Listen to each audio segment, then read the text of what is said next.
America military में आगे, technology में आगे, यहाँ तक कि पूरी दुनिया में जिस करेंसी पे ट्रेड होता है वो है अमेरिकी डॉलर। आखिर कैसे बना अमेरिका इतना ताकतवर?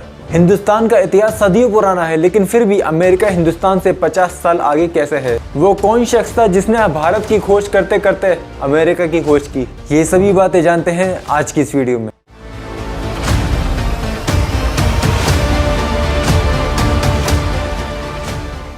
दोस्तों, 15वीं शताब्दी में स्पेन कई सारी लड़ाइयाँ लड़ रहा था और इसी स्पेन में रहता था हमारी आज की कहानी का मुख्य किरदार, जिसका नाम है कोलंबस। इतिहास के पन्नों में कई बार हमने सुना है कि कोलंबस ने खोज की थी अमेरिका की, लेकिन उसने खोज कैसे की थी? ऐसी कौन सी मशीन थी उसके पास जिसके खराब होने से वो भारत को खोजते खोजते अमेरिका पहुंच गया था? लेकिन दोस्तों, कोलंबस की कहानी पे आगे बढ़ने से पहले अगर आप इस वीडियो पे आ ही चुके हो तो इस वीडियो को लाइक कर देना और चैनल को सब्सक्राइब जरूर कर देना, क्योंकि ऐसे ही रोचक की वीडियो मैं अक्सर डालता रहता हूँ। तो दोस्तों, स्पेन हर तरफ लड़ाइयों से घिरा हुआ था और इसका खामियाजा भी स्पेन को ही भुगतना पड़ रहा था, क्योंकि जो स्पेन एशियन कंट्री चाइना के साथ जो ट्रेड करता था वो उसकी लड़ाइयों के कारण बंद हो चुका था। अब स्पेन को चाहिए था एक नया रास्ता, एक नई कंट्री, और ये नई कंट्री खोजने का जिम्मा दिया कोलंबस को। शुरुआत में तो कोलंबस ने हिंदुस्तान पहुंचने के लिए कई सारी किताबों का सहारा लिया, लेकिन उसको कामयाबी हासिल नहीं हुई। कई सारी किताबें पढ़ने के बाद कोलंबस को एक ऐसी किताब मिलती है जिसमें इंडिया जाने का नक्शा छपा होता है, समुद्री रास्ते का। उसमें साफ तौर पर दर्शाया जाता है कि अगर वो अटलांटिक ओशियन पार कर ले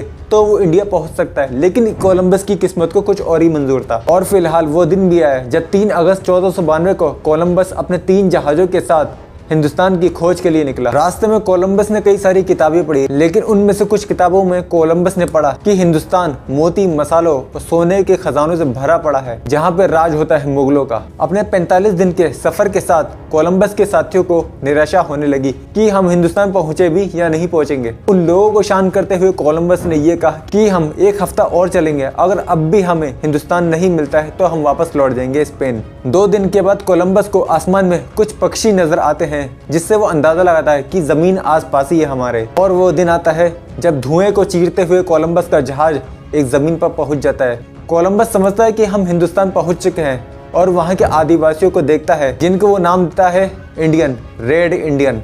लेकिन कोलंबस जब अपना कंपास चेक करता है तब उसको नजर आता है कि उसका कंपास तो रास्ते में खराब हो चुका था और वो जिस दिशा में जा रहा था वो कोई और ही दिशा थी। लेकिन जब वो वहां के आदिवासियों से मिलता है, उनको पहचान लेता है कि वो काफ़ी सीधे साधे हैं और उनके ऊपर आसानी से राज किया जा सकता है। वो वहाँ पे नज़र डालता है कि यहाँ पे काफ़ी सारे नेचुरल रिसोर्सेस हैं जिनके ऊपर कब्जा करके वो स्पेन ले जा सकता है और अमीर बन सकता है। 15 दिन उस महाद्वीप के ऊपर रहने के बाद कोलंबस को ये एहसास होता है कि ये इंडिया नहीं है, और इस तरह जन्म होता है अमेरिका का। और धीरे धीरे ब्रिटेन और यूरोप के कई लोग यहाँ पे आना शुरू कर देते हैं और यहाँ के मूल निवासियों को गुलाम बनाकर स्पेन ले जाते हैं। कुछ गुलामों को यहीं पर छोड़ देते हैं जिन पे वो आसानी से राज कर सकें। समय के साथ साथ जैसे ही ब्रिटेन ने हिंदुस्तान को अपना गुलाम बनाया था, हिंदुस्तान के ऊपर राज करा था, वैसे ही धीरे धीरे अमेरिका के अंदर ब्रिटेन ने अपनी कई सारी कॉलोनी बना ली और स्पेन के राजा ने खुश होकर कोलंबस को अमेरिका का गवर्नर घोषित कर दिया। और धीरे धीरे अमेरिका के अंदर बाहर की कंट्री के लोग आके बसने लगे और इसी वजह से वहाँ के जो मूल निवासी थे,